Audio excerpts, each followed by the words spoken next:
During the OpenAI Hackathon, I built a small prototype called Mining, a game about turning a stranded escape pod into an asteroid mining fortress. When the hackathon ended, I decided not to leave it as a prototype. I decided to rebuild it properly and see whether it could become a real game. I also wanted to use a more controlled AI-assisted development process. I'm the product owner, creative director and manual tester. I decide what the game should be, approve the scope and test every result.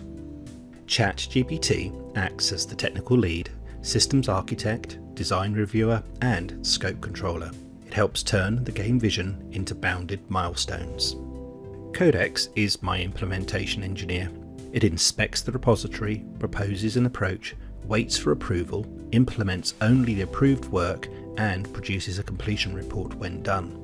Nothing is automatically committed. I test each milestone myself before accepting it and pushing it into the repository.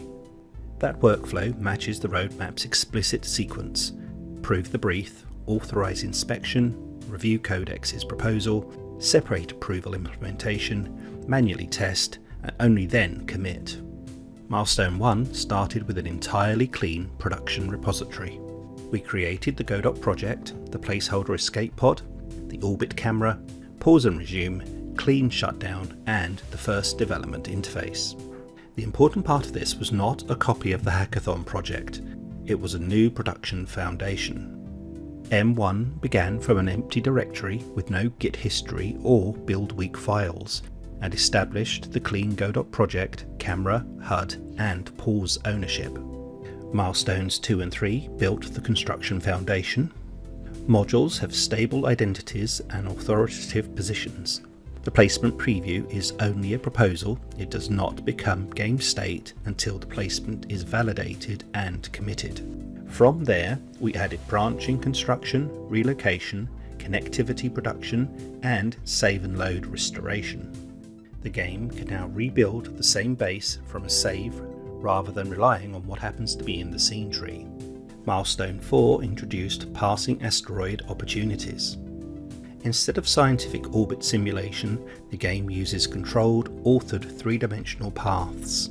That gives the player readable trajectories, predictable timing, and reliable saving, while still making each approach feel different. Milestone 5 replaced the prototype's repeated firing clicks with a sustained mining command. The player selects an individual asteroid chunk, issues a mining order, and watches the pod's mining system operate while the target remains eligible. Each chunk has its own health and resource yield. Destruction releases physical rock and iron pickups into space. Milestone 6 added the collector drone.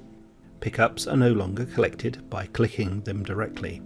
The player issues an order, the drone launches, pursues the moving target, collects it up to its capacity and physically returns it to the pod. Milestone 7 closes the first complete production loop. Delivered rock and iron now enters an inventory. If it's full, excess material is not deleted. It becomes a physical overflow pickup and drifts back off into space. Rock can be reserved for manufacturing, queued in the pod's fabricator, and turned into an identified storage module. Placing that module physically expands the base and increases storage capacity by 12. So the loop now works from beginning to end. Mine, collect, store, manufacture, and attach. The next phase begins with the transition from operator to coordinator. Milestone 8 introduces visible blueprint progression.